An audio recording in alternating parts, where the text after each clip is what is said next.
भाजपची तोफ इटोलीत धडकणार। महसूल मंत्री चंद्रशेखर बावनकुळे यांची उद्या जाहीर सभा। जिंतूर तालुक्यातील इटोली येथे भारतीय जनता पार्टीच्या अधिकृत उमेदवारांच्या प्रचारार्थ राज्याचे महसूल मंत्री नामदार चंद्रशेखर बावनकुळे साहेब यांची भव्य जाहीर सभा आयोजित करण्यात आली आहे।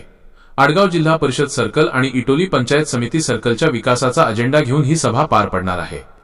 सभेचा तपशील दिनांक 1 फेब्रुवारी 2026 रविवार। वेळ सकाळी ठीक 11 वाजता।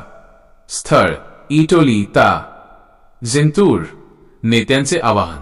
या सभेच्या निमित्ताने जिल्हा परिषद सदस्य डॉक्टर देवराव कराळे, पंचायत समिती सदस्य रंजनाताई बालाजी सांगळे आणि आडगाव पंचायत समितीचे दाभाडे यांनी मतदारसंघातील नागरिकांना मोठ्या संख्येने उपस्थित राहण्याचे आवाहन केले आहे। तालुक्याचा आणि आपल्या सर्कलचा सर्वांगीण विकास साधण्यासाठी महायुतीच्या उमेदवारांना ताकद देण्यासाठी ही सभा निर्णायक ठरणार आहे। तरी इटोली व आडगाव परिसरातील तमाम जनतेने या सभेला उपस्थित राहून विचार ऐकून घ्यावेत। उद्या ठीक दिनांक 1 फेब्रुवारी 2026 रोजी महाराष्ट्राचे महसूल मंत्री श्रीमान बावनकुळे साहेब हे आडगाव जिल्हा परिषद गटातील डॉक्टर देवराव कराळे साहेब तसेच आडगाव पंचायत समिती गणातील अश्विनी बाळू दाभाडे व इटोली पंचायत समिती गणातील सौभाग्यवती रंजना बालाजी सांगळे यांच्या प्रचारार्थ इटोली या ठिकाणी श्रीमान बावनकुळे साहेब यांची सभा उद्या ठीक 11 वाजता होणार आहे। त्या सभेसाठी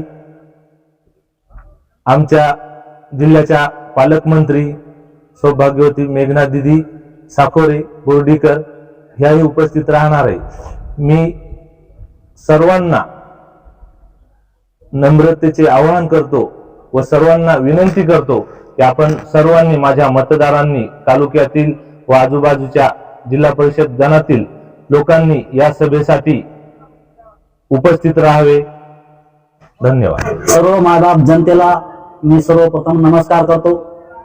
मी डॉक्टर देवराव गंगाराम कराळे आडगाव गटातून भाजप या पक्षाकडून जिल्हा परिषदेसाठी उभा असून उद्या महसूल मंत्री माननीय चंद्रशेखर बावनकुळे साहेब त्याचबरोबर आपल्या जिल्ह्याच्या पालकमंत्री मेघनादिदी बोर्डीकर तसेच माजी आमदार बोर्डीकर साहेब हे उद्या इटोली येथे सकाळी 11 वाजता प्रचार सभेसाठी येणार असून आपण सर्वांनी येण्याची मी खूप खूप विनंती करतो। तरी आपल्या आडगाव गटातील आणि इटोली गण आडगाव गण या दोन्ही गणातील सर्व नागरिकांनी येण्याची कृपा करावी ही नम्र विनंती। आपण सर्वांनी यावे।